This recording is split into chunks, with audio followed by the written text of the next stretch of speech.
Bonjour et bienvenue. Aujourd'hui, on explore un document assez spécifique, un appel à communication. Oui, bonjour. Un appel pour des journées scientifiques prévues en Tunisie, à Gendouba, en octobre 2025. Exactement. Et le thème central, c'est le développement, la gouvernance et surtout la gestion durable des ressources là-bas. C'est une région qu'on connaît peut-être moins, dans le nord-ouest tunisien.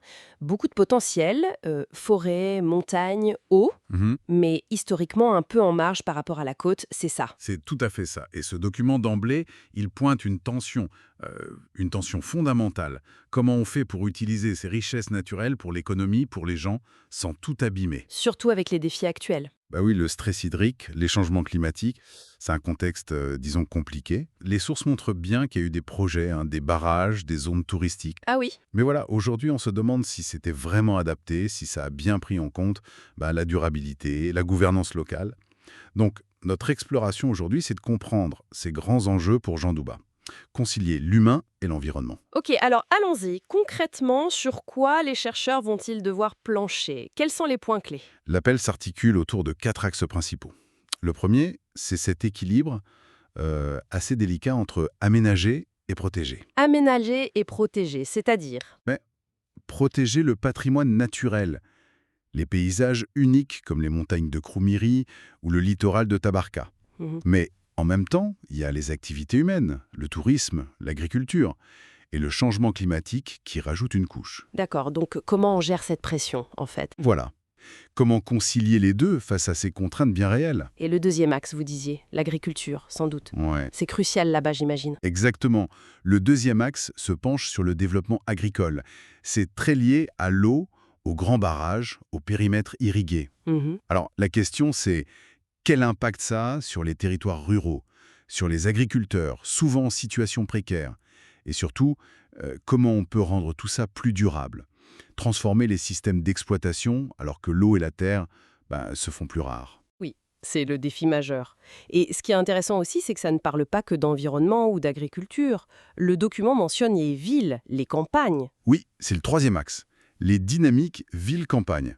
Ça bouge beaucoup. On parle de l'évolution du peuplement, des inégalités qui peuvent se creuser Ah oui, entre zones urbaines et rurales. oui. Et puis l'usage des sols qui change. Ici, plus agricole, là, une université qui s'installe, ailleurs, une zone touristique. Et ça pose la question de la gouvernance territoriale. Comment on gère tout ça?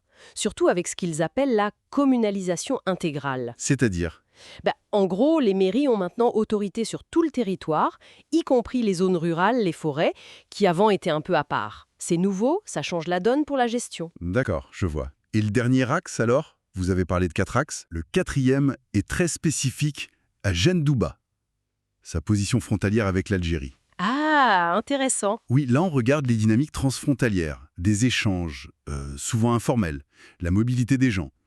L'idée c'est de comprendre le rôle que ça joue, ou que ça pourrait jouer, pour le développement local, pour la résilience des communautés. Et comment la gouvernance peut mieux prendre en compte cette dimension frontière qui est souvent un peu oubliée dans les plans? Exactement. Donc, si on résume un peu, ce document, cet appel, il nous montre une région vraiment un carrefour Mhm. qui cherche des voies pour se développer, mais pas n'importe comment, en respectant son environnement, ses habitants. C'est ça. Une recherche d'équilibre, complexe forcément, avec des modèles de gouvernance à inventer, plus inclusifs, plus durables. Et la question de fond derrière ces journées scientifiques, c'est bien celle-là.